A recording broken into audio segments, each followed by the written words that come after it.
सोचिए अभी यहाँ पे फिलॉसफी शुरू हो रही है, आचार्य लोग सारी चीज लिख के माइक ड्रॉप कर दिए। एक एक साइंस जो एक एक ब्रांचेस हैं उस पे भी इंडिया में बहुत डिटेल डिस्कशन हुआ। जैसे पहला वाक्य अहम ब्रह्मास्मि, कि मैं ही ब्रह्म हूँ, तत्त्वमसि, वही ब्रह्म मैं हूँ, वही ब्रह्म तुम हो, सो अहम, और जो तुम हो वही मैं हूँ, और वैद्य जो दूसरों की वेदना को समझे। रूल्स और लॉज जिसपे हमारी बॉडी फंक्शन करे, वो लॉज आयुर्वेद के संहिताओं में है। तो वहां पे हमें दोषों की अलग कल्पना करनी पड़ेगी, कुछ और रूल्स लागू होंगे। तो उन्होंने अपनी बॉडी को ही लैब समझा है कि मैंने किसी की मदद की तो मैं एक्सपेक्ट नहीं कर रहा हूँ कि कोई मेरी मदद करे। बिल्कुल सर, यही कल्याण। पर्सनल डिसीजन वो सब एक जगह जाके कलेक्टिव कॉन्शियसनेस में मर्ज कर रही है कि आप सोच नहीं पाएंगे कि वो किस तरह के काम कर सकता है, और वो कर जाएगा। तो आपसे थोड़ी देर में पूछा जाए कि आपको ये वर्ड सुन के अच्छा लगा या बुरा लगा, तो आप बिल्कुल ये बता पाएंगे कि वो लोग साउंड की बहुत प्रैक्टिस करते हैं, एक्टर्स, सिंगर्स वगैरह, किस तरह से बोलना है। आप जैसा बोलेंगे सामने वाले पे प्रभाव पड़ेगा उसका। आंखों पे पट्टी बांध के कुछ भरोसा ना करें। जो बुद्धिमान है उसके लिए संसार ही गुरु है। अगर आपको इंडिया को समझना है और जानना है, किसी आर्मी वाले से मिलिए, हम हैं ही तो होमो सेपियंस। बिल्कुल, होमो सेपियंस मतलब कंटिन्यूअस लर्निंग हैबिट जिसकी हो, वो होमो सेपियंस है। Welcome to the second episode of Sahil Ali podcast. आज का पॉडकास्ट होने वाला है वेद, संहिता और आयुर्वेद ग्रंथों पे। आज के हमारे गेस्ट हैं डॉक्टर अविनाश, जिन्होंने अपनी BMS और साथ ही साथ MD बनारस हिंदू यूनिवर्सिटी से कंप्लीट की है। संहिता पे उनकी बहुत गहरी समझ और पकड़ है। उसी गहराई को आज आप इस कन्वर्सेशन में महसूस कर पाएंगे और बहुत वैल्यूएबल लेसन ले जा पाएंगे। तो देखिए, ग्रो करिए, और आपके कोई भी फीडबैक हो तो कमेंट करिए, और अगर आप नए हैं तो चैनल को सब्सक्राइब जरूर करिए। वो मुझे और इस चैनल को और ऐसे कंटेंट को सपोर्ट करने के लिए सबसे बेस्ट चीज आप कर सकते हैं। ये पॉडकास्ट आपसे बात करने के पहले आपके चैनल पे वीडियो है वेद और उपनिषद के बारे में। तो जब मैं टाइमलाइन देख रहा था तो वेस्ट में जो पहला फिलोसफर हुआ है थेलीज ऑफ मिलेटस, वो लगभग आज से 2,500 साल पहले आया जी। उपनिषद उसके 200-300 साल प्रायर फ्लरिश करने लगा था, और उससे 1000 साल पहले वेद कंप्लीटली स्थापित हो चुका था। तो सर ये मेरे हिसाब से भारत की एक सबसे बड़ी उपलब्धियों में से एक है। मुझे लगता है ज्यादा लोग जानते नहीं है। सोचिए अभी यहाँ पे फिलॉसफी शुरू हो रही है और यहाँ पे आचार्य लोग सारी चीज लिख के माइक ड्रॉप कर दिए हैं। तो सर इस पे आपका क्या थॉट है?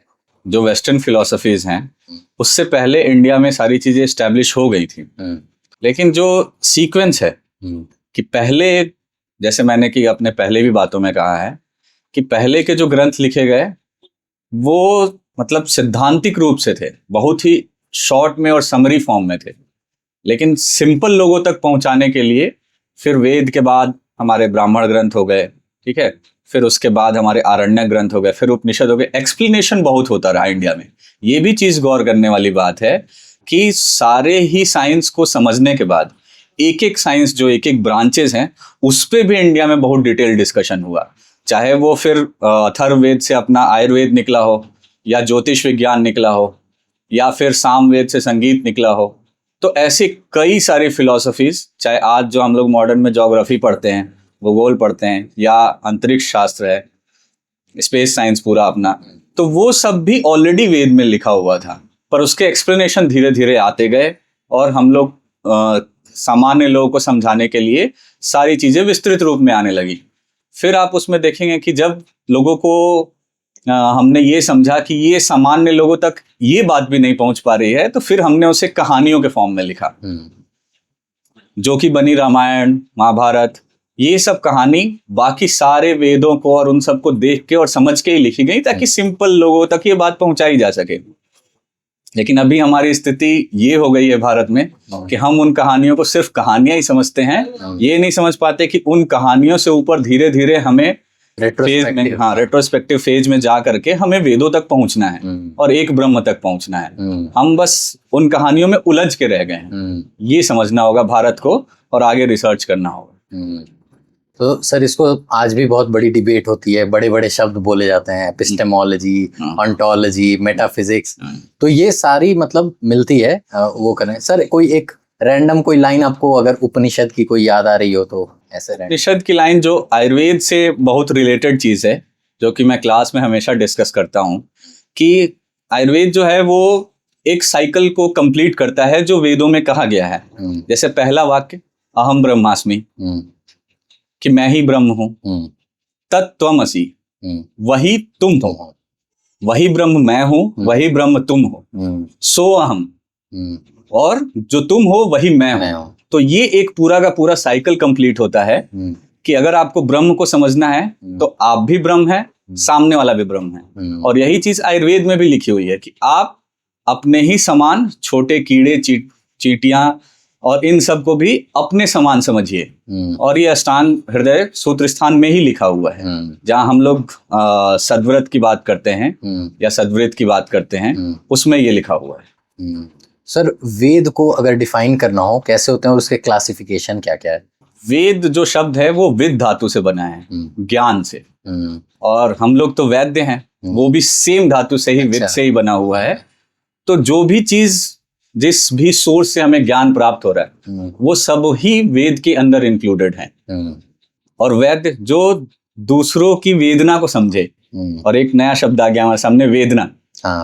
तो इसको भी समझना होगा कि वेद अर्थात ज्ञान, वेदना जिस तरह का ज्ञान हमें हो रहा है, और वो वेदना दो तरह की हो सकती है, चाहे वो सुख वाली भी हो सकती है, दुख वाली भी हो सकती है। तो मनो अनुकूल वेदना, तो मनो अनुकूल वेदनियम सुखम, मन के अनुकूल वेदना हो रही है तो वो सुख है।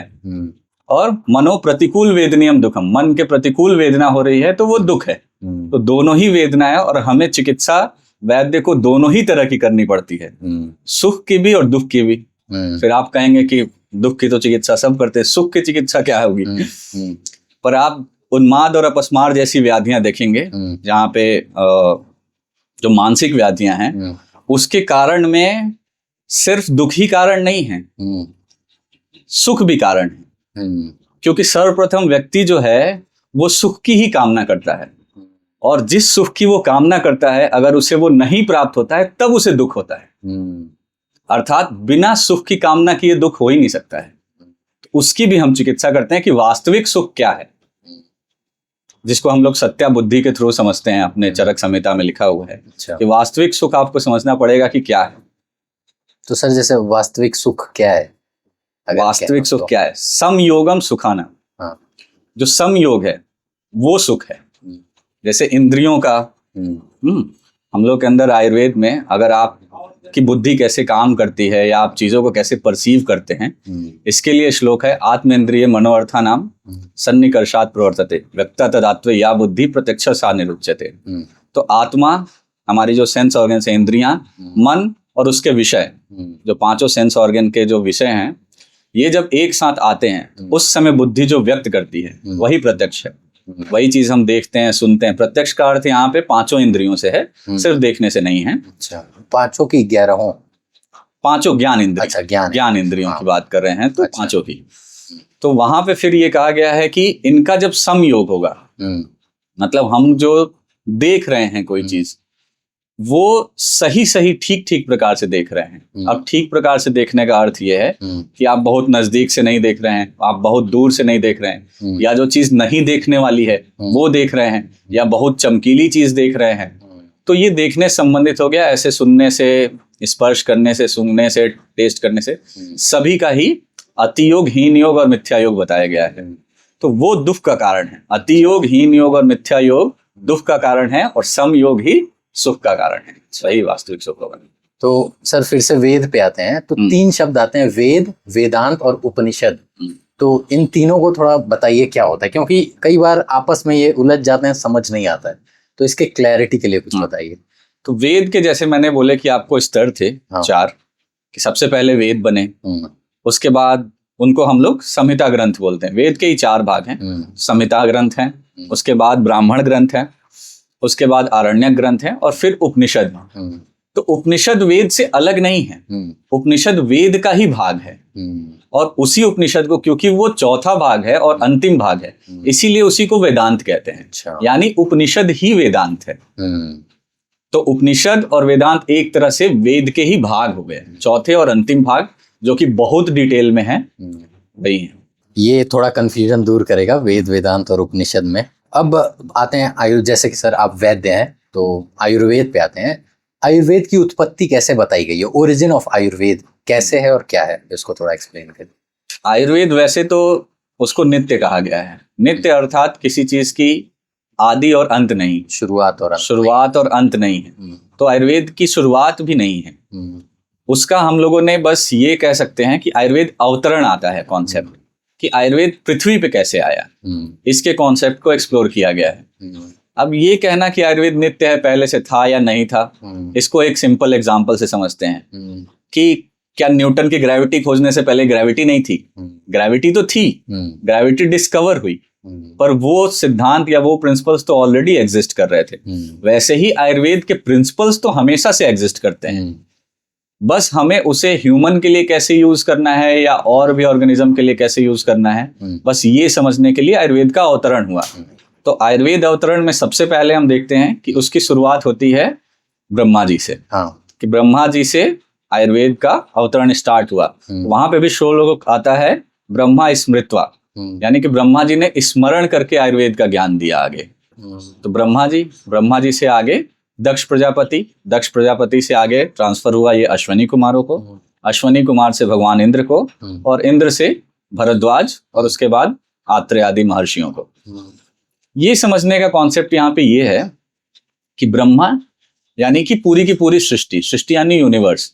तो ब्रह्मा जी ने जो आयुर्वेद के लिए संहिता बनाई वो 1,00,000 श्लोकों की थी। अच्छा, वो इससे भी बड़ी थी, जो अभी हमारी चरक संहिता है इससे बहुत बड़ी 1,00,000 श्लोक वाली है। एक सेकंड सर, कट करेंगे। जैसे ये समझ नहीं आ रहा है कि ब्रह्मा यूनिवर्स को रेफर कर रहे हैं, मतलब यूनिवर्स मैनिफेस्ट या ओरिजिनेट किया आयुर्वेद को, ये ब्रह्मांड ही ओरिजिनेट किया। अच्छा, ठीक है। तो ब्रह्मांड ओरिजिनेट किया, तो ब्रह्मांड से जब शुरू हो रहा है तो जैसे अर्थ पे जिस तरह के लॉज लगते हैं हमारे सोलर सिस्टम में, या वो अलग किसी सिस्टम में अलग होंगे। थोड़ा हम और ऊपर जाएंगे तो गैलेक्सी में अलग रूल्स हो सकते हैं। किसी प्लैनेट, मतलब कोई solar system 2 star solar system हो सकता है, तो वहां पे हमें दोषों की अलग कल्पना करनी पड़ेगी, कुछ और रूल्स लागू होंगे। तो इसलिए हमें बड़ी संहिता की जरूरत पड़ सकती है। तो ब्रह्मा जी ने जो रचना की होगी या जो लॉज हम लोग समझना चाहते हैं वो पूरे यूनिवर्स को कैरी कर रहा होगा। फिर उसके बाद आते हैं दक्ष प्रजापति पे। तो यहाँ पे सिर्फ दक्ष प्रजापति का नाम आता है, पर प्रजापति 10 होते हैं। अच्छा, तो 10 प्रजापति हैं। 10 प्रजापति यानी कि अलग अलग हम लोग गैलेक्सी या क्लस्टर ऑफ गैलेक्सी की बात कर सकते हैं कि उनमें जो रूल्स गवर्न होते होंगे वो दक्ष प्रजापति ने जो संहिता लिखी होगी या वो पास ऑन हुआ होगा वो उसमें इंक्लूडेड होगा। फिर आप दक्ष प्रजापति से आ जाइए अश्वनी कुमारों पे।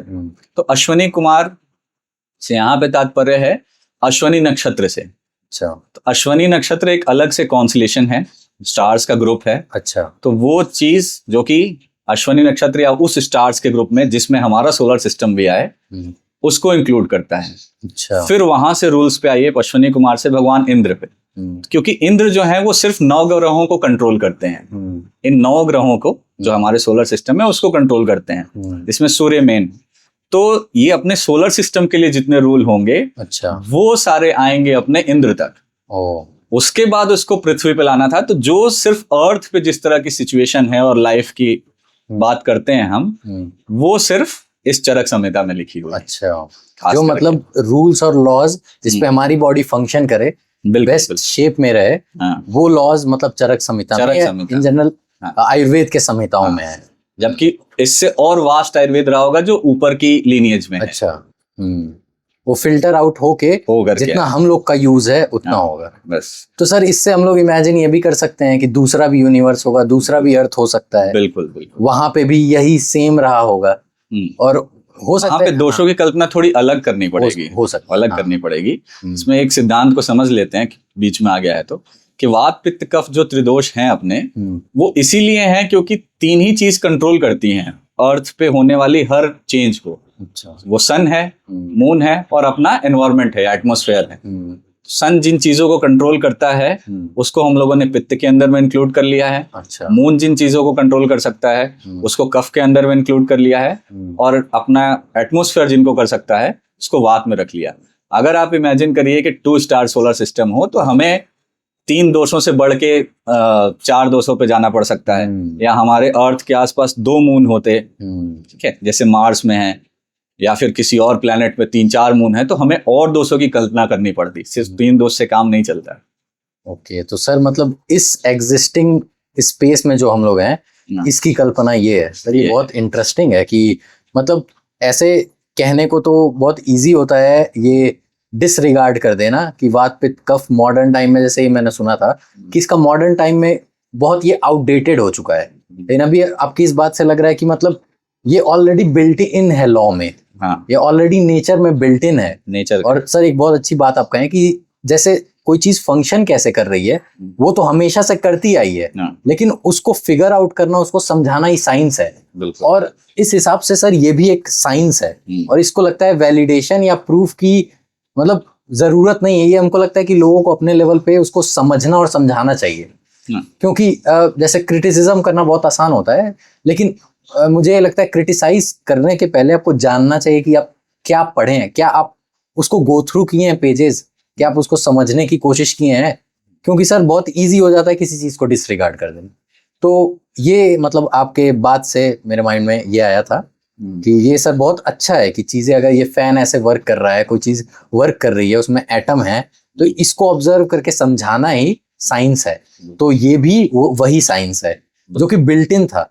तो सर इस पे एक थोड़ा सा ये क्वेश्चन आता है कि एक तरह से देखा जाए तो ये बहुत एडवांस साइंस हो गया जो हम लोग पढ़ रहे हैं, अगर एक बेसिक तौर पे देखा जाए तो बहुत और एडवांस साइंस इसलिए क्योंकि ये हम बात कर रहे हैं कि आज से 2500 साल पहले, 100 साल पहले जाए तो हम लोग के पास ना लाइट था ना इंटरनेट था। आज हम लोग के पास फोन है तो हम लोग का माइंड वो कॉम्प्रिहेंड नहीं कर पाता है कि इतना सब कुछ कैसे हम जान गए। लेकिन 100 साल पहले कुछ नहीं था, लेकिन हम बात कर रहे हैं 2500 साल पहले, तो वहां के हिसाब सर इतना एडवांस ऐसे निष्कर्ष पे कोई कैसे पहुंचा होगा उस टाइम पे? इसके लिए हमको ये समझना पड़ेगा कि हम अभी जो रिसर्च करते हैं उसके लिए हमें हमारे पास एसेसरी इंस्ट्रूमेंट्स क्या क्या हैं, अच्छा, या मेन इंस्ट्रूमेंट ही क्या है ये भी कह लेते हैं। तो हम जितनी भी रिसर्च करते हैं वो मान लीजिए जैसे हमने एक्सरे किया, अल्ट्रासाउंड किया, तो हम मशीन पे डिपेंडेंट है, या फिर केमिस्ट्री में हम कोई केमिकल एनालिसिस कर रहे हैं तो उसके हमारे पास केमिकल्स हैं अलग अलग, रिएजेंट्स हैं अलग अलग, वो हम यूज करते हैं। तो फिजिक्स भी यूज कर रहे हैं, केमिस्ट्री भी यूज कर रहे हैं, पर बायोलॉजी का हमने बहुत कम यूज किया है। अच्छा, तो बायोलॉजी की जो सबसे बड़ी देन है जो अपना ह्यूमन बॉडी है। तो आप जो कह रहे हैं कि पहले लोगों ने कैसे रिसर्च किया होगा, तो उन्होंने अपनी बॉडी को ही लैब समझा है। ओके, बढ़िया। अपनी बॉडी को ही लैब समझ के, और जो हम लोग देखते हैं और सुनते हैं कि साधु महात्मा 1000 साल से 2000 साल से, 1000-2000 तो छोड़ दीजिए, मान लीजिए 100 साल 2 साल या कोई 50 साल भी बैठा हुआ है, तो वो बैठ के क्या कर रहा है? क्या सिर्फ मंत्रों का उच्चारण कर रहा है, या मेडिटेशन में वो अपनी बॉडी को ही ऑब्जर्व कर रहा है? तो जब आप अपनी बॉडी को ही एक लैबोरेटरी समझते हैं और उसी के अंदर की ऑब्जर्वेशन को फील करते हैं कि एनवायरनमेंट में क्या क्या चीजें चेंज हो रही हैं और आपकी बॉडी कैसे रिस्पॉन्ड कर रही है उस चेंज को, तो हम आयुर्वेद के सिद्धांतों को बेहतर समझ सकते हैं। और आयुर्वेद में तो ये सिद्धांत भी है, लोक पुरुष साम्य सिद्धांत। आप तो तो लोक पुरुष साम्य सिद्धांत तो कहता ही यही है कि जो बाहर लोक में हो रहा है वही इस पुरुष में होगा, वही इस शरीर में होगा।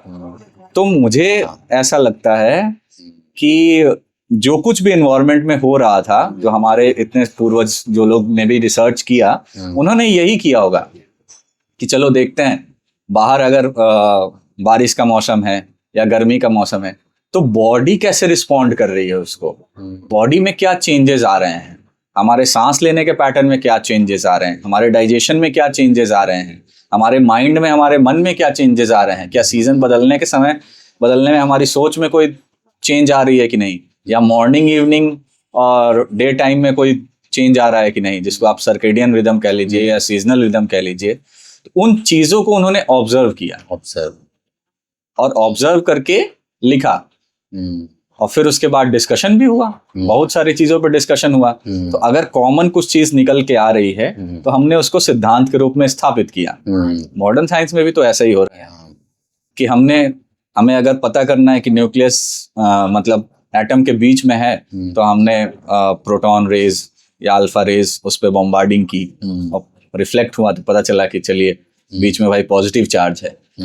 तो ये ऑब्जर्वेशन या ये अनुमान लगाना, पहले तो अनुमान ही लगाते हैं, फिर जब साबित हो जाता है कि यही चीज हो ही रही है हमेशा, तो वो फैक्ट को हम लोग स्थापित कर देते हैं कि ये एक सिद्धांत है, ये एक प्रिंसिपल ही है। तो बिल्कुल ऐसा ही हुआ। तो सर जैसे आप एक बात कहें कि वो ऑब्जर्व किए अपने बॉडी में, और इसके बाद एक लाइन आती है कि जैसा यूनिवर्स है वैसी हमारी बॉडी है, ठीक है, और जैसी हमारी बॉडी है वैसा यूनिवर्स है। सर बिल्कुल इसके सिमिलर एक फिलॉसफी आती है, हर्मेटिक फिलॉसफी। अभी रिसेंटली मैं एक जगह देखा, सेम बात ये कही गई है। तो इसके बाद मेरा भी ये ऑब्जर्वेशन है कि मैं चाहे जिस पाथ पे गया हूँ, चाहे जिस रिलीजन से गया हूँ, चाहे जिस पाथ पे गया हूँ, अल्टीमेटली जाके सत्य वहीं पहुंचता है। और सर ये एक सरफेस लेवल पे कह देना बड़ा आसान है कि सारी रिलीजन एक बात कहती है, लेकिन सर मुझे लगता है कि वो दूरी आप जब तक तय नहीं करेंगे खुद से, तब तक आपके अंदर वो इंसानियत नहीं आएगी। जो आप कहें ना कि एक चींटी है या एक ऑर्गेनिज्म है, वो हम और उसमें ज्यादा अंतर नहीं है, ठीक है। हो सकता है हमारा कॉन्शियसनेस लेवल ज्यादा है या जो भी है, लेकिन बहुत सिमिलैरिटी है। अगर उसके अंदर सेल है तो एक सेल को हम यूनिवर्स देख सकते हैं, वैसा ही यूनिवर्स है, एक सेल की तरह वर्क कर सकता है। तो सर यही मेरा ऑब्जर्वेशन है कि आप चाहे जिस पाथ से जाएं, रियलिटी और अल्टीमेट रियलिटी और ट्रुथ तो एक ही है। तो सर एक दो चीज और जैसे आ रहा था कि आप जो लोक पुरुष साम्य कहें तो सत्व गुण, अब ये हमको लगता है सर बिलीव करने वाली बात आ जाती है, लेकिन इसको लोग अपने स्तर से इन्वेस्टिगेट करेंगे तो उन्हें ज्यादा समझ में आएगा कि जब एक पर्सन में कंप्लीट सत्व गुण हो जाए, मतलब इसको गुण कहा गया है, दोष नहीं, मतलब उसमें कोई गंदगी नहीं है, रज और तम हट जाए और एक पर्सन कंप्लीट सत्व हो जाए, मतलब उसमें कोई नेगेटिविटी ना बचे, तो उसकी बात हम लोग ऐसे आयुर्वेद संहिताओं में मानते हैं कि आप्तोपदेश, आप पुरुष हैं वो।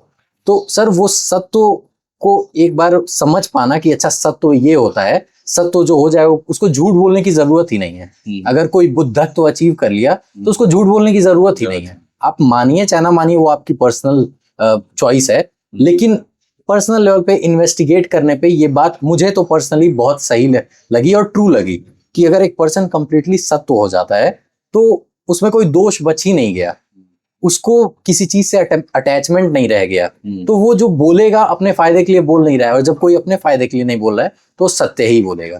तो ये एक मतलब वो कहते हैं ना, वेरीफाई करने का तरीका है कि ये जो बात लिखी गई है वो सही है। ये सर बहुत बढ़िया एक्सप्लेनेशन था सर आपका। सत्व को एक बात और समझिए कि सत्व को कहा गया कल्याणांश। कल्याणांश, हाँ, सत्व कल्याण से उत्पन्न होता है। अच्छा, तो कल्याण की भावना, जैसा आपने कहा, बिल्कुल सही है कि कल्याण की भावना यही है कि मैंने किसी की मदद की तो मैं एक्सपेक्ट नहीं कर रहा हूं कि कोई मेरी मदद करे। बिल्कुल सर, यही कल्याण। और इसको पुण्य नहीं कहा गया, इसको कल्याण कहा गया। पुण्य लोग ये समझते हैं कि मैं ये कर रहा हूँ, अच्छा काम कर रहा हूँ तो मुझे अच्छा मिलेगा इन रिटर्न, तो इसलिए उनको उस पुण्य का फल भोगना पड़ता है। अच्छा। और अगर आपने कल्याण किया है तो आप उसको उसका फल नहीं भोगना पड़ेगा। वो एक बिल्कुल सत्य वाला है। और रज और तम जो है वो सिर्फ नेगेटिविटी ही नहीं है। हाँ, जो रोष है, हाँ, रज जो है वो रोषांश है, क्रोध से उत्पन्न है। तो अगर आप क्रोध कर रहे हैं या सिर्फ मन में भी सोच रहे हैं कि इसने मेरा बुरा किया है और इसके साथ बुरा हो जाता है, आप खुद ना सोचिए कि मैं ही कर दूं, आप ये भी सोचिए कि इसका हो जाता है बुरा, तो भी आपका रजगुण बढ़ गया है। तो वो भी आपके लिए बाधा ही उत्पन्न करेगा। सर इसके लिए मेरी एक थ्योरी है मुझे लग रहा है आज ज्यादा ही बोल रहे हैं, लेकिन सर आपके सामने थोड़ा सा माइंड ओपन अप हो जाता है। मेरी थ्योरी क्या है, अब है, हो सकता है पढ़ते वढ़ते कहीं से आया हो, टर्म आता है कलेक्टिव कॉन्शियसनेस। हमको ऐसा लगता है इस दुनिया में सत्व रज तम, जो सांख्य दर्शन कहा है कि जब ये तीनों बराबर हो जाएंगे, ये तीनों एनर्जीज, तो ये दुनिया नहीं एग्जिस्ट करेगी। ठीक है, तो सर हमको लगता है कि आपका पर्सनल डिसीजन, आप क्या सोच रहे हैं, क्या कर रहे हैं, मैं क्या सोच रहा हूँ, कर रहा हूँ, वो सब एक जगह जाके कलेक्टिव कॉन्शियसनेस में मर्ज कर रही है। और उसके बाद एक निकल के तीन क्वालिटीज आ रही हैं कि सत्व इतना है, इसको हम वेरीफाई नहीं कर सकते, लेकिन ऐसा मेरा मानना है कि सत्व गुण इतना है अभी इस दुनिया का, रज गुण इतना है, तम गुण इतना है। जिस दिन हो सकता है ये बराबर आ जाए, उस दिन ये ना रहे। और ये सर इस पे हम लोग बात कर चुके हैं कि जब वो बराबर क्यों नहीं होगा, वो अगर कभी होगा तो बात करेंगे।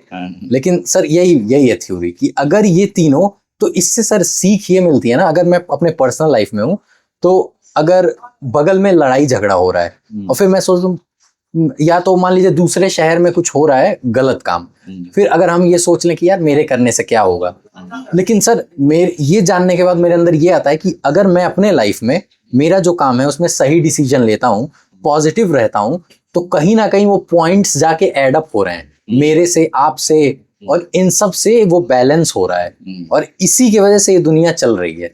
तो ये कलेक्टिवली मिल रहा है। तो इससे सबसे इंपॉर्टेंट यही है कि हम लोगों को सही होना चाहिए। जैसे आप कहें मेरे दिमाग में भी आया किसी के बारे में गलत, नेगेटिव, तो मतलब वो ऐड हो रहा है, पॉइंट ऐड हो रहा है, और वो मेरे को भी नेगेटिवली अफेक्ट करेगा और इस दुनिया को भी।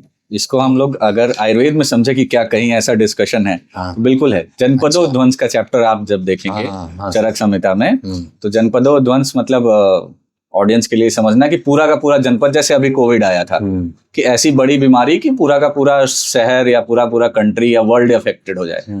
उसमें आया है कि जनपदो ध्वंस के पीछे कारण क्या है। तो जनपदो ध्वंस के पीछे कारण अधर्म मूलक है। मतलब आप अपने धर्म का त्याग करते हैं तो पूरी की पूरी सिटी, कंट्री, वर्ल्ड ही खतरे में आ जाएगी। सर एक यहाँ पे सॉरी सर धर्म को थोड़ा समझा दीजिए, क्योंकि धर्म बहुत आज के टाइम में कंफ्यूजिंग और कंट्रोवर्शियल हो जाता है। हाँ, आप धर्म को समझा दीजिए। हम जो आयुर्वेद में धर्म की बात करते हैं वो बिल्कुल ही जो उसकी निरुक्ति है धारणात् धर्म, उसी से है। जैसे मैं चिकित्सक हूँ तो चिकित्सा करना मेरा धर्म है।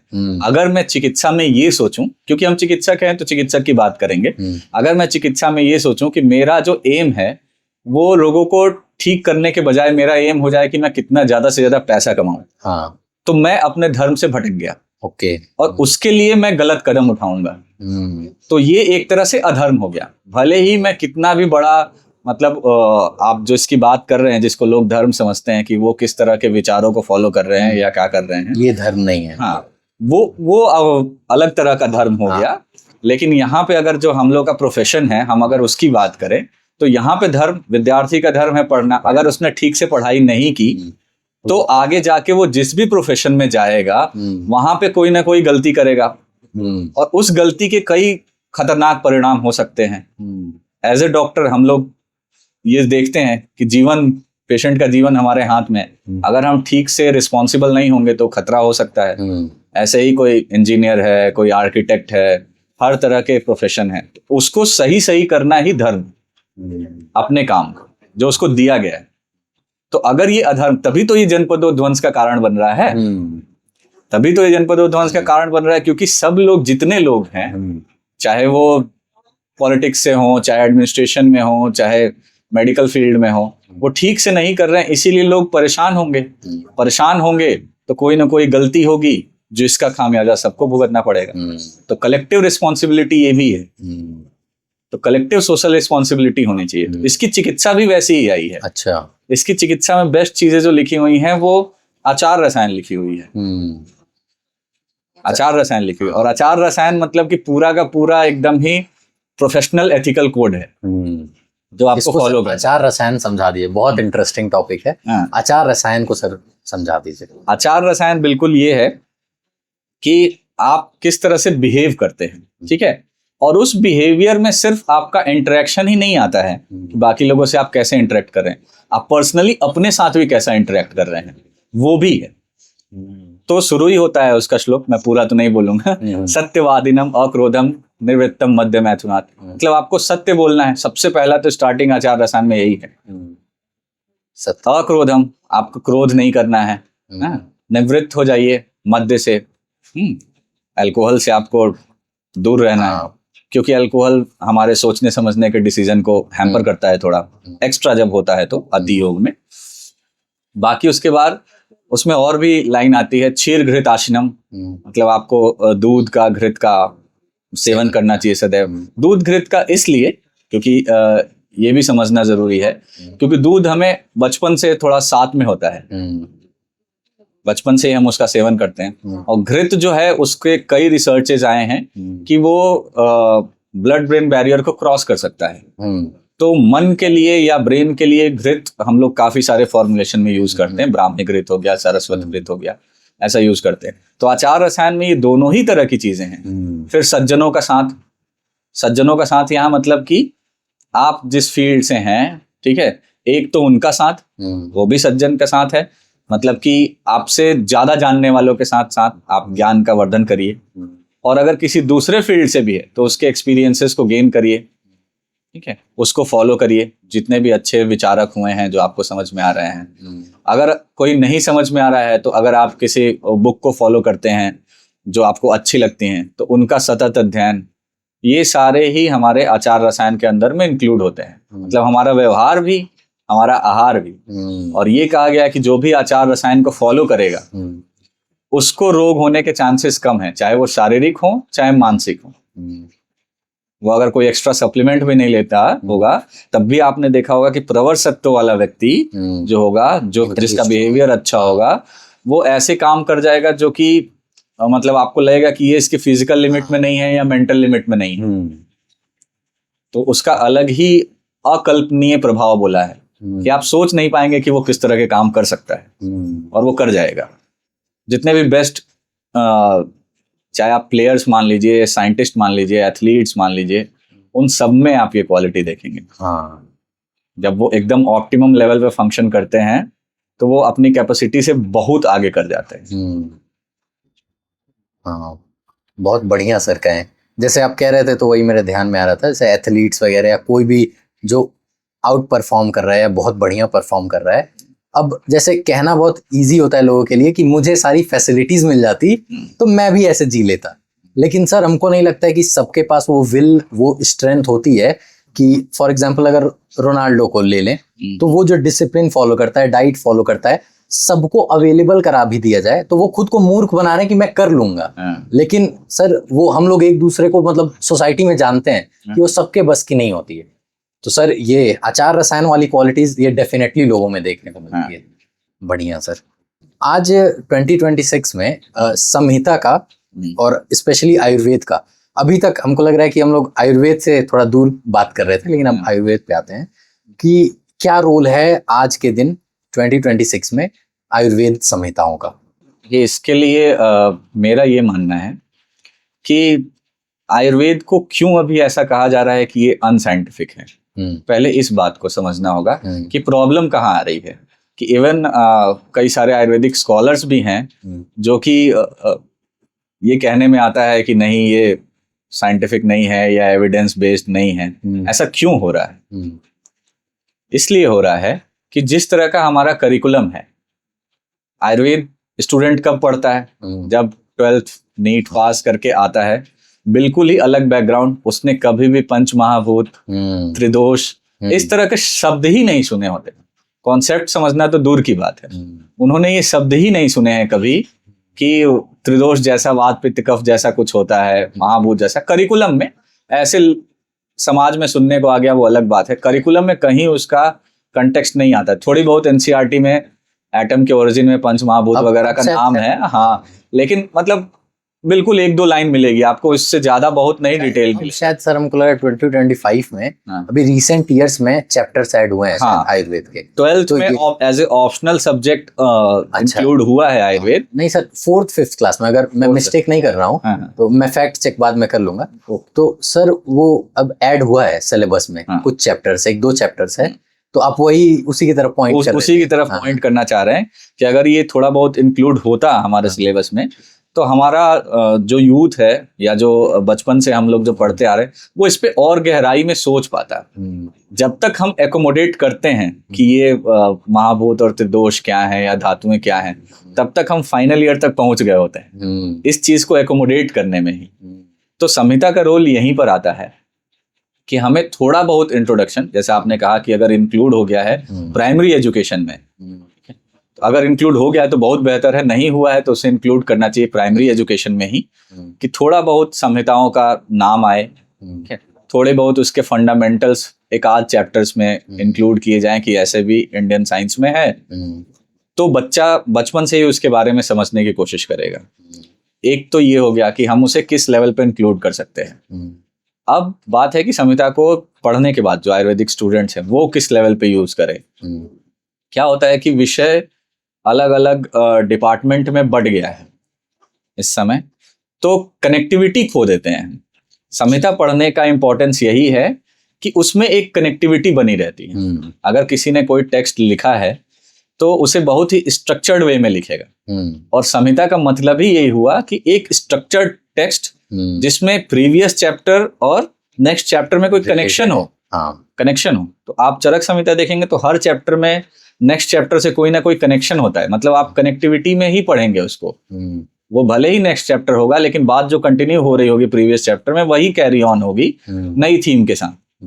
तो अगर आप संहिता पढ़ते हैं तो आप आयुर्वेद को एक, आपको जो ईगल बर्ड्स व्यू कहते हैं ना, कि आप चीजों को उसमें से निकल के दूर से देख पाते हैं पूरा पढ़ने के बाद कि अच्छा ये आयुर्वेद कैसा है। तब आप उसके डिटेल में धीरे धीरे जाते हैं। और अगर आप संहिता नहीं पढ़ते हैं, सिर्फ उसका एक पोर्शन पढ़ेंगे, तो आप कभी भी उसके मतलब जो हम लोग बोलते हैं कि मूल तक नहीं पहुंच पाएंगे। जो एक्चुअली में आचार्य कहना चाहते हैं उस तक नहीं पहुंच पाएंगे।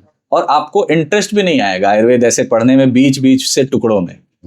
अगर आपने एक बार संहिता पढ़नी शुरू कर दी तो जैसे आप सीरीज देखते हैं कि जो अच्छी सीरीज होती हैं, आजकल वेब सीरीज का टाइम है, तो जैसे मान लीजिए 7, 8, 10 उसके सीजन आने हैं, फर्स्ट सीजन अगर होगा तो वो पूरा बिल्ड करने में ही टाइम लगा देता है। तो इसी तरह से अगर आप संहिता पढ़ रहे हैं तो 4-5 चैप्टर या चैप्टर मान के चलिए 10 तक कि आप थोड़ा सा समझिए कि बिल्ड हो रही हैं चीजें, आपका माइंड तैयार हो रहा है उसके लिए, फिर आपको इंटरेस्ट आना चालू होगा। आपको ऐसा नहीं होगा कि फर्स्ट चैप्टर से इंटरेस्ट आ रहा है। फर्स्ट चैप्टर से इंटरेस्ट तब आएगा जब कोई टीचर पढ़ा रहा होगा। हाँ सर, अगर आप अपने से थोड़ा मेहनत कर रहे हैं, हाँ, अपने से थोड़ा पढ़ेंगे तो 4-5-10 चैप्टर आपको लगेंगे। और चरक संहिता की तो ब्यूटी यही है कि शुरुआत के ही 4 चैप्टर आपने पढ़ लिए तो आप आधे डॉक्टर बन गए। भेषज चतुष्क है पहला, हाँ, पूरी औषधियां ही बताई हुई हैं पहले 4 चैप्टर में, इंटरेस्ट लाने के लिए। इससे अच्छा टेक्स्ट आपको कहाँ मिलेगा। सही सर। कि बाकी टेक्स्ट में थ्योरी पोर्शन से स्टार्ट होता है, पर चरक संहिता फर्स्ट चैप्टर से ही मतलब आपको थोड़ी बहुत थ्योरी बता करके पूरी की पूरी मेडिसिन बताता है कि ये मेडिसिन इस डिजीज में यूज होगी, ये मेडिसिन पूरा first, second, third, fourth chapter बढ़िया से सिर्फ मेडिसिन की बात करता है। इससे बढ़िया बुक आपको कहाँ मिलेगी। संहिता की ये खासियत है। सर एक चीज जो हमको पहले बता चुके हैं कि आपसे जब भी जैसे क्लास में इंटरेक्शन हुआ या जब भी आपकी बातें सुनते हैं तो हमेशा इंस्पायर हो जाते हैं पढ़ने के लिए किताब। ऐसे बताते हैं सर, हमको रीडिंग का हम पहले आपको बता चुके थे, हमको कोई शौक नहीं था रीडिंग का, को सुन के, देख के, वीडियोस देख के या ऑडियो बुक सुन के। लेकिन सर आपसे मिलने के बाद अब बढ़िया हो गया है, मतलब मैं रीड रेगुलर बेसिस पे करता हूँ। सर क्रेडिट उसका काफी सारा आपको जाता है, काफी सारा क्या, लगभग सभी। तो क्रेडिट इसका चरक संहिता को दीजिए, आयुर्वेद को दीजिए। इंटरेस्टिंग है अगर आप डीप में जाएंगे। नहीं, इन जनरल रीडिंग को हम कह रहे हैं, बाकी सारी चीजें भी। और वो तो सर आ जाता है सिलेबस में, कोर्स में, लेकिन इंटरेस्ट भी है तो वो तो पढ़ना एक तरह से जैसे आप कहें धर्म है ही। तो सर इसके लिए एक ऑडियंस के लिए सवाल है कि कौन सी ऐसी बुक, आप संहिता भी कह सकते हैं या कोई भी, कौन सी ऐसी बुक जो आप चाहेंगे कि सबके पास हो, सब कोई उसको पढ़े, कोई एक बुक।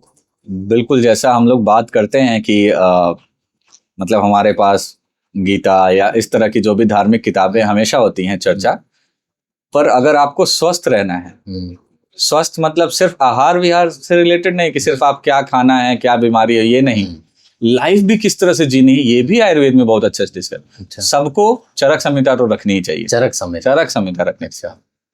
बेस्ट बुक है, मतलब कंप्लीट बुक है। अच्छा, कंप्लीट। आपको कैसे बिहेव करना है, आपके फ्रेंड्स कैसे होने चाहिए, ये तक डिस्कशन है। सिर्फ चिकित्सा ही नहीं, आपका फ्रेंड सर्कल कैसा होना चाहिए, ये भी डिस्कशन है। सर चरक संहिता मतलब थोड़ी सी हमको लगता है वो टीचर के बिना पढ़ना मुश्किल है काफी। हाँ, हमको लगता है अष्टांग उससे इजी पड़ेगा। इजी पड़ेगा, ये बात तो है। हाँ। कि अष्टांग में फैक्ट्स जो हैं वो चीजें बहुत सिंपल फॉर्म में स्ट्रेट वाइज लिखी हुई हैं कि अच्छा दोष होते हैं यही होते हैं, अच्छा ठीक है, धातु होते हैं 7 होते हैं यही होती हैं। पर अष्टांग में आपको दिक्कत ये है कि इन्फॉर्मेशन बहुत है, मतलब बहुत सारी इन्फॉर्मेशन कम स्पेस में है, तो आपको टाइम नहीं मिलेगा समझने के लिए। ऐसा लगता है कि अष्टांग इजी है, बट जब आप पढ़ने बैठेंगे तो वो एग्जामिनेशन पॉइंट ऑफ व्यू से इजी है कि आप क्वेश्चंस के आंसर दे पाएंगे इजीली। पर जब अंडरस्टैंडिंग की बात आ जाएगी, कॉन्सेप्चुअल अंडरस्टैंडिंग की बात आ जाएगी, तो चरक संहिता वहां पे लीड कर जाता है। एग्जाम पॉइंट ऑफ व्यू से इजी है, नोट्स टाइप का है, चीजें डायरेक्ट लिखी हुई हैं, पर चरक बेटर ऑप्शन। चरक, चरक संहिता चरक आप सबको चाहेंगे रिकमेंड करें? बिल्कुल बिल्कुल तो जो जो ये सुन रहा है सब लोग चरक संहिता मंगा के पढ़ें बिल्कुल। और उससे जो लर्निंग मिले सर को आके ब्लेसिंग और थैंक दें। जैसा कि हम डिस्कस कर चुके हैं, सब कलेक्टिव कॉन्शियसनेस में हाँ, जुड़ रहा है। सर आपका ऐसा कोई फेवरेट टॉपिक इन जनरल, किसी चीज के बारे में जिसको आपको सोचना, समझना या बात करना बहुत अच्छा लगता है, कोई टॉपिक ऐसा आयुर्वेद में या इन जनरल? कुछ भी, कोई भी एक ऐसा टॉपिक जिसके लिए आप बहुत पैशनेट है, कुछ भी हो सकता है। वो थोड़ा सा बिल्कुल अलग है इससे, हाँ। बट मुझे जो बहुत मतलब डीपली सोचने का मन करता है वो साउंड का इफेक्ट क्या पड़ता है बॉडी पे। अच्छा, इसमें मुझे बहुत इंटरेस्ट है। तो बहुत इंटरेस्टिंग बात है ये, कभी हम सुने भी नहीं, सोचे भी नहीं। तो हाँ, तो कि किस साउंड का, जैसे आप कोई भी अल्फाबेट, मतलब हिंदी के ले लीजिए कि आप क बोलते हैं, ख बोलते हैं और स्वर बोलते हैं, तो उसकी बॉडी पे क्या इफेक्ट पड़ रहा है। क्योंकि जो आयुर्वेद थोड़ा रिलेटेड है योग से भी। मतलब 3 चीजें आपको मेन समझिए कि आयुर्वेद अगर कंप्लीट समझना है तो आयुर्वेद के साथ थोड़ा ज्योतिष और थोड़ा योग आपको समझना पड़ेगा। तो योग में ऐसी बात आती है कि जो हमारे चक्र होते हैं उनके स्पेसिफिक बीज मंत्र भी हैं। जैसे मूलाधार चक्र का लम बीज है। अच्छा, तो ऐसे एक एक के सभी के हैं, वम है, रम है, यम है, हम है, ऐसे। अच्छा। उसमें जो कमल दल होते हैं उनके भी अपने स्पेसिफिक अक्षर हैं। अच्छा, उन अक्षरों का किस किस बॉडी पार्ट पे क्या इफेक्ट पड़ता है, ये मुझे बहुत सोचने पे मजबूर करता है। अच्छा, कि आखिर जो हमारी साउंड चिकित्सा या मंत्र चिकित्सा कह लीजिए कि मंत्र चिकित्सा, मंत्र ऐसे काम कैसे करते हैं तो अगर उस कमल दल का, अगर उसको हम अपने नर्वस सिस्टम से, प्लेक्सस वगैरह से कंपेयर करें, ये मूलाधार चक्र, सैक्रल प्लेक्सस, इन सब से, तो उसमें के जो कमल दल है वो उस प्लेक्सस में से नर्व किस ऑर्गन को सप्लाई कर रहे हैं, और उस अल्फाबेट के या उस वर्ण के उच्चारण से उस ऑर्गन में हुए डिजीज को हम ठीक कर सकते हैं। अच्छा, क्या? तो ये मुझे बहुत इंटरेस्टिंग टॉपिक लगता है और आगे मैं इसमें और डीपली अभी तक के ऑब्जर्वेशन में कुछ इंटरेस्टिंग जो आप बता सकें इस टॉपिक से। इस टॉपिक से रिलेटेड तो बहुत सारे हैं, कोई भी एक जो आपको इंटरेस्टिंग लगे। अभी आप ये कह के चलिए कि मैंने पहले भी इस पे थोड़ी बहुत बात की है, रम बीच पे, वो डायफ्राम ब्रीदिंग। हाँ, डायफ्राम ब्रीदिंग पे, तो वो मुझे बहुत इंटरेस्टिंग बताइए सर थोड़ा, इसको बताइए थोड़ा।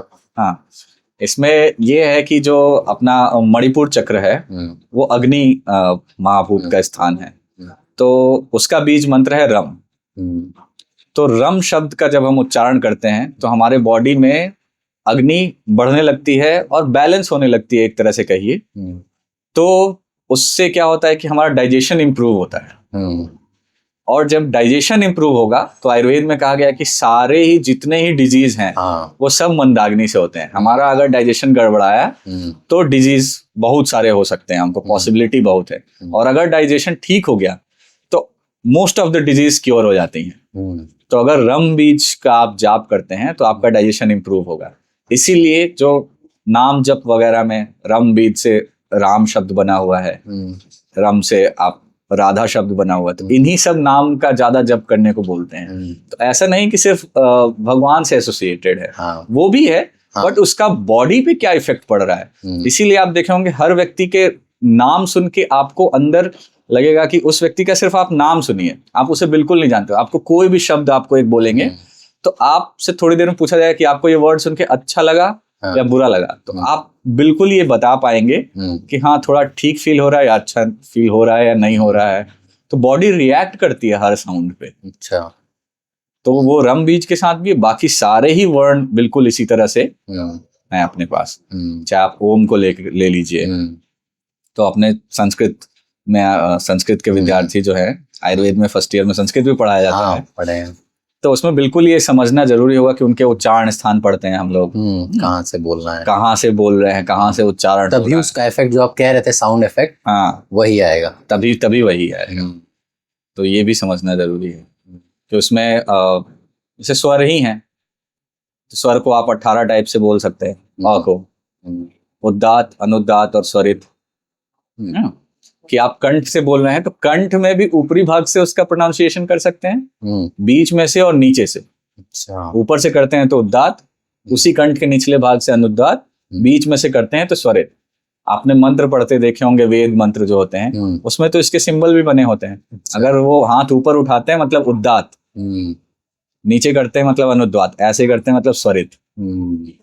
तो हम ये जितने भी सिंगर्स वगैरह है वो लोग इनकी प्रैक्टिस करते हैं। अच्छा। बिल्कुल करते हैं। और आपने कई लोगों के इंटरव्यूज वगैरह में भी सुना होगा कि वो लोग साउंड की बहुत प्रैक्टिस करते हैं, एक्टर्स, सिंगर्स वगैरह। तो किस तरह से बोलना है, आप जैसा बोलेंगे सामने वाले पे प्रभाव पड़ेगा उसका, कि आप किस तरह से बोल रहे हैं, तरीकों को, साउंड को कहाँ से निकाल रहे हैं। इस पर बहुत सारे रिसर्चेस पड़े हैं, इसको ध्यान दें। बढ़िया सर, ये इंटरेस्टिंग था साउंड वाला। सर एक चैलेंजिंग सिनारियो लाएं।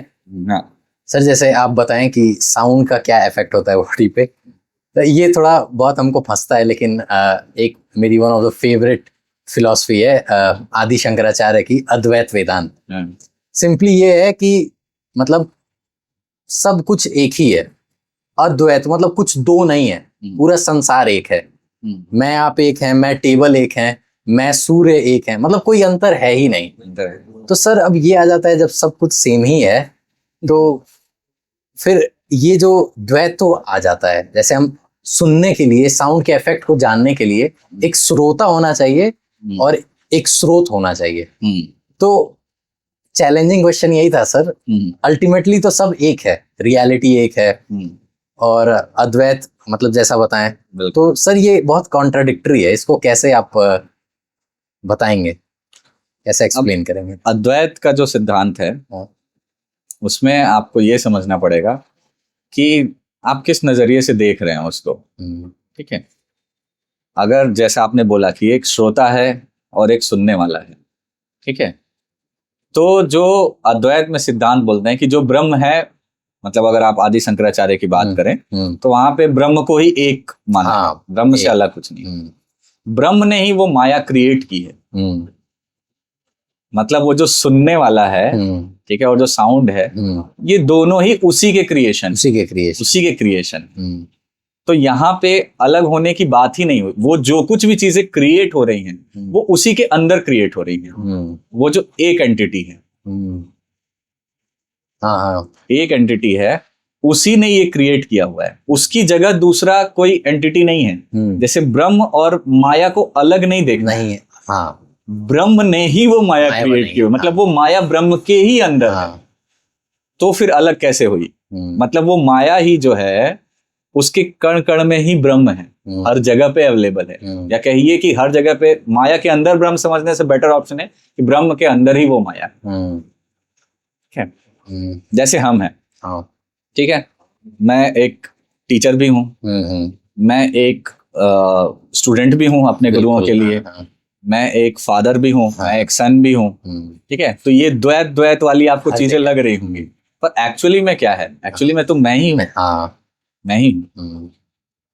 तो हमें इस माया का, लोग जो मतलब ये भ्रम आता है कि ये माया ने हमें उलझा रखा है, नहीं, ये माया ही, हम माया को ही साधन बना लेना चाहिए उन तक पहुंचने का। तो जो भक्ति मार्ग है वो यही है कि उन्होंने माया को ही अपना साधन बना लिया ब्रह्म तक पहुंचने का। तो बिल्कुल हम ऐसा कर सकते हैं। तो सर जो ये इंटेलेक्चुअल पाथ पे जाते हैं, सबसे बड़ी दिक्कत ये आती है कि जैसा हम कहें, आप कह रहे हैं कि अल्टीमेटली है तो एक ही, भले ही स्रोत और श्रोता अलग हैं, लेकिन अल्टीमेटली तो वो एक ही पार्ट के हैं, एक ही। सर इसमें सबसे बड़ा जो डिसएडवांटेज आता है, और एक्चुअली उसको मेरे पास थोड़ा सा आंसर हमको मिला, तो हम शेयर करना चाहेंगे कि जब इस बात पे कोई चलता है ना, तो एक ऐसा टाइम आता है कि तम गुड़ बढ़ जाता है, कि ये सब जाने कि भाई जब सब एक ही है तो क्या फायदा जिंदगी में करने का। एक नाहिलिस्टिक अप्रोच आ जाता है कि कुछ मतलब ही नहीं है, मन हट जाता है, हम बैठे रहेंगे, सोए रहेंगे। लेकिन सर अगेन वो वाली जो हम आपको शुरू में बताएं, अगर आप ये चूज कर रहे हैं कि आपको कुछ नहीं करना है, तो आप वही सत्व रज तम में अल्टीमेटली आप कलेक्टिव कॉन्शियसनेस में वही ऐड कर रहे हैं, आप तम ऐड कर रहे हैं। और इसके लिए एक बहुत अच्छा एक जवाब हमको मिला था, एक भावेश युज जी हैं, तो वो बताए थे कि इस दुनिया में सबसे बेस्ट ह्यूमन वो है जो इस बात को समझे कि दो कुछ भी नहीं है, लेकिन उसका complete participation in the game of life हो। जो रोल आपको मिला हो, अगर आप करेंटली स्टूडेंट हैं तो बेस्ट एज ए स्टूडेंट दीजिए, अगर आप घर में एज ए फादर हैं तो बेस्ट एज ए फादर, अगर सन है तो सर ये बात एक सिंपल लग सकती है लेकिन सही टाइम पे ये बात बहुत ज्यादा वैल्यूएबल है कि जिस मोमेंट में आपको जो रोल मिला है आप उसको एट बेस्ट दीजिए बिना एक्सपेक्टेशन के। तो सर ये बहुत मतलब नेक्स्ट लेवल की डिस्कशन है, काफी मतलब अच्छा लग रहा है कि मतलब ये सब, क्योंकि सर जैसे आप हैं तो अब ये सब निकल पा रहा है तो वो, और सर काफी अमेजिंग आप जो बातें बोल रहे हैं वो अंदर से और चैनल्स ओपन कर रहा है, तो इंटरेस्टिंग सर। तो ये काफी रियली में इंटरेस्टिंग था सर जो आप कहें कि साउंड वाला, ये काफी है। और आयुर्वेद में अगर आपको कोई एक टॉपिक चुनना हो जो आपको बहुत अच्छा लगता हो, जिसपे आपको लगता है कि ये तो पूरा वो आयुर्वेद में कोई टॉपिक, वो क्या होगा? आयुर्वेद में ऐसा टॉपिक जो बहुत अच्छा लगे, जो आपको पसंद है पर्सनल लेवल पे। ऐसा पर्सनल लेवल पे तो मतलब जो भी टॉपिक आते हैं आयुर्वेद में इंटरेस्टिंग ही ये तो है सर, क्योंकि घूम फिर के ना सब तो फाइनली बेसिक कॉन्सेप्ट पर ही आ जाते हैं कि कैसे उसका यूटिलाइजेशन करना है, पर एज ए क्लिनिशियन बात कर लेते हैं कि क्या चीज जो इंटरेस्टिंग लगती है और लगनी चाहिए। अच्छा, सभी जरूरी है मतलब। हाँ, वो आयुर्वेद में ये है कि हम लोग दोष की कल्पना करते हैं, धातु की भी कल्पना कर लेते हैं कि ये दोष दूषित हुआ है तो किस धातु में जाकर के दूषित हुआ है, पर वहां पे हमें ये देखना कि किस गुण से दूषित हुआ है। अच्छा, जैसा कि हमारे गुरुजी लोग डॉक्टर एल महादेवन सर, अच्छा, अब तो नहीं रहे, पर वो गुणों पे पूरी चिकित्सा करते थे। अच्छा, तो ये जानना बहुत आयुर्वेदिक स्टूडेंट को जरूरी हो जाता है कि अगर वात बढ़ा है और वात ने दूषित किया हुआ है रस धातु को, तो क्या रुक्ष गुण बढ़ा है या क्या शीत गुण बढ़ा है, तो इनकी वजह से क्या क्या सिम्टम आ रहे हैं, या फिर रक्त धातु में अगर वात बढ़ सकता है, पित्त कफ तीनों ही दूषित कर सकते हैं, पित्त ने दूषित किया है तो क्या किया है, क्या पित्त का अम्ल गुण बढ़ा है या पित्त का उष्ण गुण बढ़ा है, उष्ण तीक्ष्ण बढ़ेगा तो रक्त पित्त जैसी व्याधि होगी, अम्ल गुण बढ़ेगा तो गुल्म जैसी व्याधि होगी रक्त में।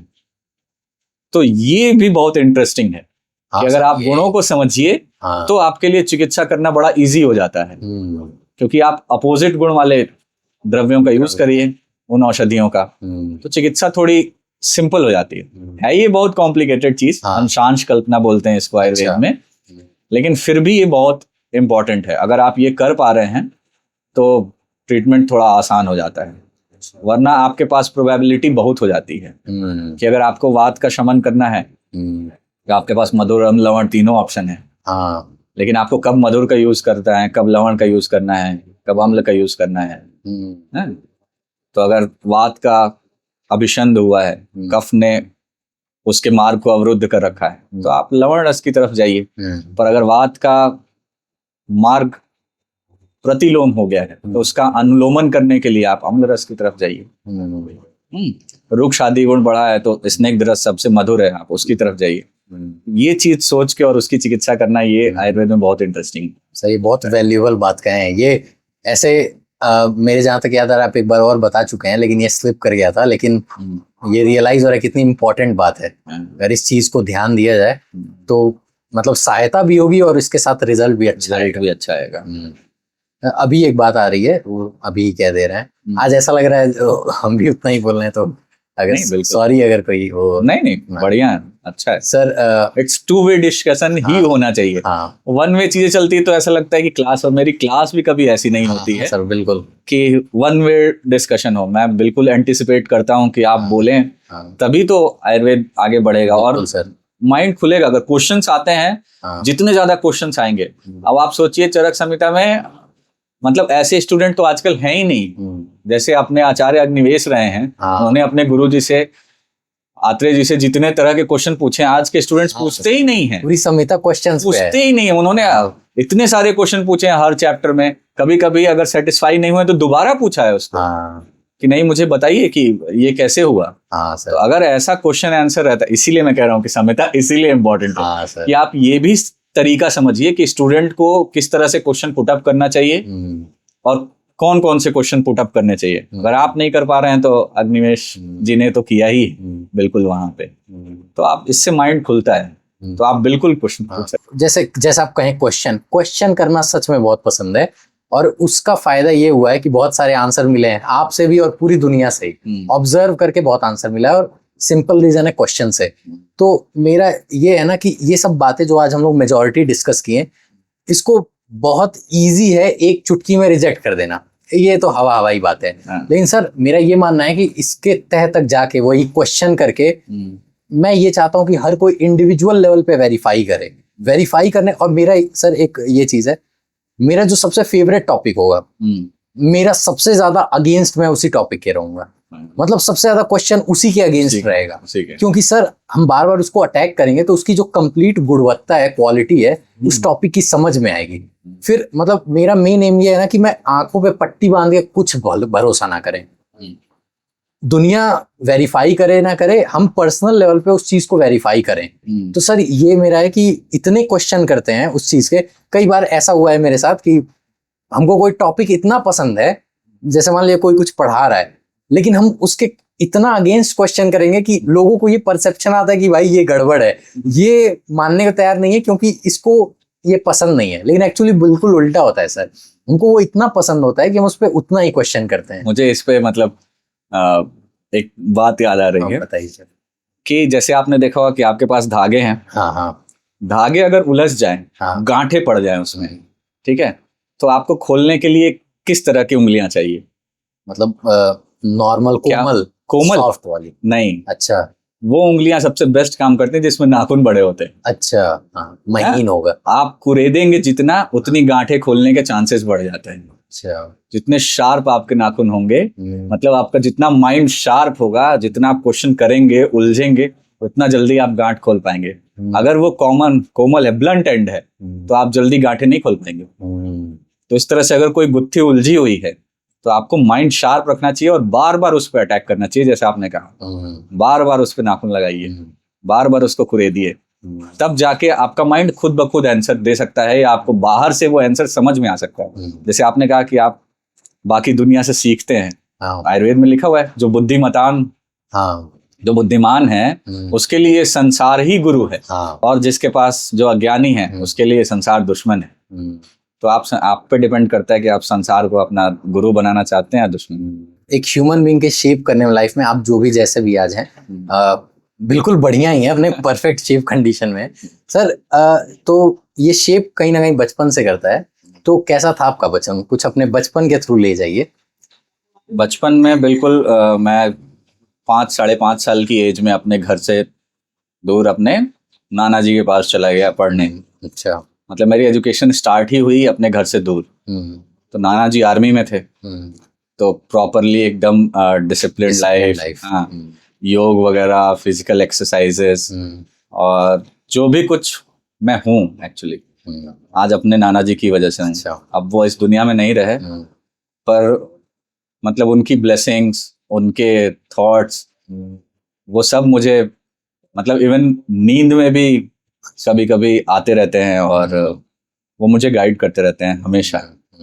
तो वो मेरे लिए मेरा बचपन, और उसमें सबसे ज़्यादा यादें उन्हीं की हैं, नाना जी की हैं। और उसकी वजह से मैं इंडिया में मतलब कई हिस्सों में अलग अलग जगहों पर रहा, क्योंकि आर्मी में पोस्टिंग्स वगैरह होते रहती हैं।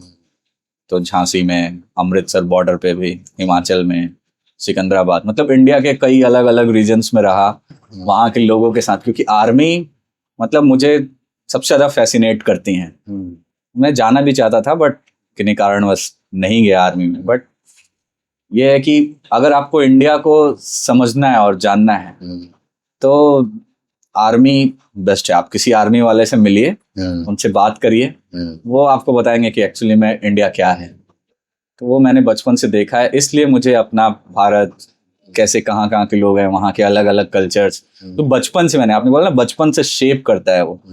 तो जब अलग अलग जगहों पे आप रहते हैं तो वहाँ के लोकल कल्चर्स, वो सब कुछ आप सीखते हैं, उन्हीं बच्चों के साथ रहते हैं। क्योंकि स्कूल में मतलब ज़्यादातर तो लोकल ही बच्चे रहते हैं, तो वो वहाँ पे किस तरह का कल्चर है, किस तरह का एजुकेशन है, लोग किस तरह के गेम्स खेलते हैं, इवन वो सब कुछ आप सीखते हैं। और वो आपकी लाइफ को एक शेप देती हैं। बिल्कुल जो आपने कहा कि मल्टीपल हाँ नजरिया मिलता है, मल्टीपल multiple लोग नजरिया मिलते मिलते हैं, हैं। मल्टीपल लैंग्वेज मिलती है, बिल्कुल तो एक समता की भाव में और एक ह्यूमिलिटी आ जाती है। एक आ जाती है जो दुनिया नहीं कहते हैं ना, कुएं का मेढक, हाँ। दुनिया नहीं देखा रहता है, यानी उसी का ईगो सबसे टॉप पे रहता है। हाँ जो जितना लोगों से इंटरेक्ट करता है वो उतना अंदर से ही नरम होता जाता है। हाँ।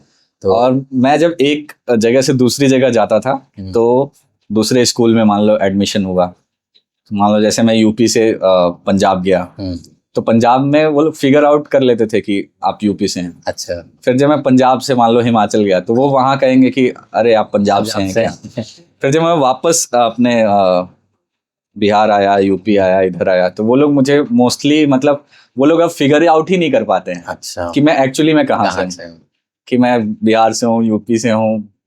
अब पंजाब वगैरह की लैंग्वेज तो अलग है मतलब, लेकिन अगर आप बहुत लैंग्वेज से भी आप पता कर लेते हैं तो फिर भी आप जल्दी लोग नहीं फिगर आउट कर पाते हैं कि मैं बिहार से हूँ। इंडिया से हैं हम लोग। हाँ एकदम, मतलब अगर state- कोई ना फिगर आउट कर पाए तो फिगर आउट नहीं कर इंडिया से। पाएगा। हाँ सर, तो मतलब सारा क्रेडिट नाना जी को जाता है। बिल्कुल बिल्कुल जी बिल्कुल। A day in your life, आपका एक सामान्य दिन कैसा रहता है, बताइए। अभी तो मैं एक फादर बन गया हूँ कॉन्ग्रेचुलेशन विथ 2 sons। अच्छा, तो मोस्ट ऑफ द टाइम क्योंकि अभी बच्चे छोटे हैं हाँ तो ज्यादातर टाइम डिवोटेड रहता है मेरा Parenting में। हाँ, बच्चों की तरफ ही ना। तो अभी का नॉर्मल रूटीन बिल्कुल ऐसे स्टार्ट होता अच्छा। है क्योंकि बड़ा बच्चा अभी स्कूल जाना स्टार्ट किया है। अच्छा। तो मॉर्निंग रश बिल्कुल वैसे ही, आपको तैयार होना है, बच्चे को तैयार होना है, तो उसी में चला जाता है। फिर बाकी अपना प्रोफेशनल काम जितना है, टीचिंग वगैरह, उसके बाद क्लिनिक, इसके बाद भी मैं अगर जाऊंगा मतलब इसके बाद इवनिंग के बाद भी तो बिल्कुल सेम अपना पूरा टाइम अपने बच्चे के साथ। हाँ, शुरू में इस समय बिल्कुल ऐसा कुछ भी नहीं होगा। पेरेंटिंग, जो पेरेंट बन जाता है उसका हाँ, जॉब ही पेरेंटिंग हो जाता है। पेरेंटिंग हो जाता है। तो इस समय बिल्कुल ही, और मैं इस अपॉर्चुनिटी को मिस भी नहीं करना चाहता। बिल्कुल सर, बढ़िया। हाँ, क्योंकि बाकी चीजें और कर ली जाएंगी पर एक बेटर उनको एनवायरनमेंट देना बच्चों को वो जरूरी है, क्योंकि वो आगे जाके कंट्रीब्यूट करेंगे सोसाइटी को। जैसे आपके बचपन को आपके नाना शेप किए थे, बिल्कुल आप भी वैसे ही, बिल्कुल बहुत अच्छा। हाँ। क्योंकि सर यही जो अर्ली पीरियड होता है बचपना का, कुछ साल, वो सबसे गोल्डन होता है। वो कभी आएगा भी नहीं, आएगा वो कभी उतने क्यूट भी नहीं दिखेंगे, कभी इतने अच्छे से खेलेंगे भी नहीं। तो सर ये बहुत बढ़िया है, ये वो बहुत एक ब्यूटीफुल चीज लगती है एक ह्यूमन लाइफ की। सर बढ़िया है। सर आपका कोर वैल्यू और प्रिंसिपल क्या है? कोर वैल्यू जो आप कैरी करते हैं अपने हार्ट में। अपने हार्ट में एक तो सच बोलना, ठीक है, और सच सिर्फ सामने वाले से नहीं बोलना, खुद से भी बोलना। और मैं खुद अपना सबसे बड़ा क्रिटिक हूँ। अच्छा, तो खुद अपनी सच्चाई अपने आप को बताना। और ये भी घूम फिर के बात उसी पे आ जाती है, नाना जी पे। मेरी एक हैबिट थी बचपन से डायरी एंट्रीज। अच्छा, तो स्कूल में भी सिखाई जाती है लोगों को। तो मैं अपनी बातें हमेशा जो मैंने पूरे दिन भर किया वो एक डायरी में नोट करता था, जर्नलिंग में। हाँ बिल्कुल, बिल्कुल वो जर्नी लिखता था। तो उसमें खूब अपने आप को क्रिटिसाइज करता था कि मैं ये मुझे करना चाहिए था, ये मैंने नहीं किया, या ये बेटर स्टेप ले सकता था। तो वो एक आपके पास रिकॉर्डेड मैप तैयार हो जाता है कि आप थ्रू द इयर्स कैसे थे और थ्रू द ईयर आपको क्या इम्प्रूवमेंट करना चाहिए था। कई आइडियाज आपको मिल जाए कि ये आपकी वीकनेस है। जैसे लोग बोलते हैं ना कि आपको फिगर आउट करना चाहिए कि आप कौन सी चीज पसंद करते हैं, आपको क्या एक्चुअली में बनना चाहिए या करना चाहिए। तो जब आप डायरी एंट्रीज लिखते हैं, डायरी लिखते हैं अगर आप डेली, तो आपको ये काम करने में बहुत आसानी हो जाती है, क्योंकि आप हर दिन लिखते हैं। आप एक दिन अपने आप से झूठ बोल सकते हैं, 2 दिन झूठ, डेली नहीं बोल सकते। बिल्कुल सर, कि आपको क्या पसंद है या क्या नहीं पसंद है, आपको क्या करना अच्छा लगता है, क्या करने के बाद आपको रिजल्ट अच्छा मिला। तो मुझे लगता है कि हर एक स्टूडेंट को या हर एक इंसान को ही, अगर स्टूडेंट की लाइफ में है तो डायरीज लिखें, अगर स्टूडेंट से आगे चलेंगे प्रोफेशनल लाइफ में तो 10-15 मिनट अपने आप को दीजिए, रीएवैल्यूएट करिए कि आपने पूरे दिन भर में क्या किया या आप पूरी लाइफ में क्या करना चाह रहे हैं अभी, और उसके अकॉर्डिंग प्लान करिए। प्लान आपको पहले से करना चाहिए। तो ये मैं अपनी मेन थीम रख के चलता हूँ लाइफ। ट्रुथ आपका कोर वैल्यू है और सेल्फ क्रिटिक। बिल्कुल। आप कैसे जाना चाहते हैं कैसे आप चाहते हैं कि लोग आपको जाने या कैसे आपको याद रखें? मैं चाहता हूँ मुझे कोई नहीं जाने, मैं अपना अच्छा। काम करके चला जाऊं, अच्छा।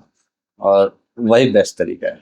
नहीं अच्छा। जाना जाना, काम करना, अच्छा। कि मैं अपना काम करूं, मुझे जो जो सोसाइटी में कंट्रीब्यूट करना है मैं वो करूं, और कोई मुझे ना जाने। अच्छा सर, वो जो कंट्रीब्यूशन किए हैं उसके लिए अगर जाने, ऐसा भी कुछ? उसके लिए भी नहीं जाने। अच्छा। और ये चीज मैंने अपनी संहिताओं से ही सीखी। अच्छा, आप अपना आचार्य लोग करके चले गए, और इतने सारे लोगों करके चले गए, आप बहुत कम के नाम जानते हैं। बिल्कुल सर। ठीक है, तो वो ना जाना जाना ही बेहतर है। अगर आप जाने, मतलब बहुत लोग आपको जानने लगेंगे, तो कहीं ना कहीं, मतलब एक फियर कह लीजिए या जो कुछ भी कह लीजिए, लगने लगता है कि आप अपने रास्ते से हो सकता है कि भटक जाए, आपके ऊपर अलग सा प्रेशर पड़ने लगे, आप जो सच्चाई है वो बोल नहीं पाए लोग, अगर आपको जानते हैं तो। बिल्कुल अगर आप नहीं जानते हैं तो आप बेझिझक बोल सकते हैं बहुत सारी चीजें जो सत्य हैं। सर, आपकी इस बात से मतलब ये दर्शाता है आप कितने ह्यूमिलिटी वाले हैं, कितने आप मतलब क्या कहें, नरम और बहुत अंदर से जो होता है ना, हम्बल, ऐसे मतलब ये दिखता है। लेकिन मतलब मेरे जो समझ में आ रहा है वो ये दिख रहा है कि क्योंकि मेरी आदत है, जो फ्रंट पे दिखता है वो पिक्चर नहीं होता है, वो कहीं और से प्रोजेक्ट हो रहा है। तो सर आपकी ह्यूमिलिटी में मतलब मुझे दिख रहा है कि कितने चैलेंजेस से आप गए होंगे, क्योंकि ऐसी ह्यूमिलिटी नहीं आ पाती है सर जब तक कोई चैलेंजेस को गो थ्रू नहीं करता है। एक आखिरी आज का सवाल है, तो बहुत कुछ नेक्स्ट टाइम करेंगे सर। आज का आखिरी सवाल, एक मैसेज जो आप देना चाहेंगे। आप अपना काम बेहतर ढंग से करिए, रोज खुद को बेहतर बनाइए, डेली डेली इनपुट्स। अगर आपका कोई फ्रेंड है या आपके घर में कोई करीबी है, तो उनसे डेली इनपुट लीजिए, खुद से डेली इनपुट लीजिए, और अपने काम को बेहतर बनाते जाइए। हर दिन बेहतर बनाइए, हर दिन भी कहने से और बेहतर है कि हर पल बेहतर बनाते जाइए, और ये बेस्ट होगा सभी के लिए। मतलब work in progress through whole life. बिल्कुल। हमारा तो मतलब हम हैं ही तो होमोसेपियंस। बिल्कुल। होमोसेपियंस मतलब कंटिन्यूअस लर्निंग हैबिट जिसकी हो, वो होमोसेपियंस है। बिल्कुल। ठीक है सर, थैंक यू सर, बहुत बिल्कुल, इंसाइटफुल, बहुत थैंक अच्छा। यू आपका भी, अरे आप सर। आए यहाँ पे, और बहुत सारी बातें ऐसे डिस्कशन में निकल जाती हैं, और आपको जाननी चाहिए। आप बढ़िया काम कर रहे हैं, all the best to you. Thank you sir. Next time हम लोग आयुर्वेद पे और डीप डाइव करेंगे और बाकी कुछ और टॉपिक एक्सप्लोर करेंगे। Thank you sir. Thank you. अगर आपने ये पॉडकास्ट पूरा देख लिया तो आई होप आपको कुछ सीखने को मिला होगा, कुछ नया जानने को मिला होगा, एक नई पर्सपेक्टिव मिली होगी। अगर आप और भी ऐसे डेप्थ वाले कॉन्वर्सेशन सुनना चाहते हैं तो चैनल सब्सक्राइब करिए, शेयर करिए और लोगों को बताइए। साथ ही साथ कमेंट जरूर करिए ताकि हमें फीडबैक मिलता रहे और हम लोग ग्रो करते रहें। See you in the next one.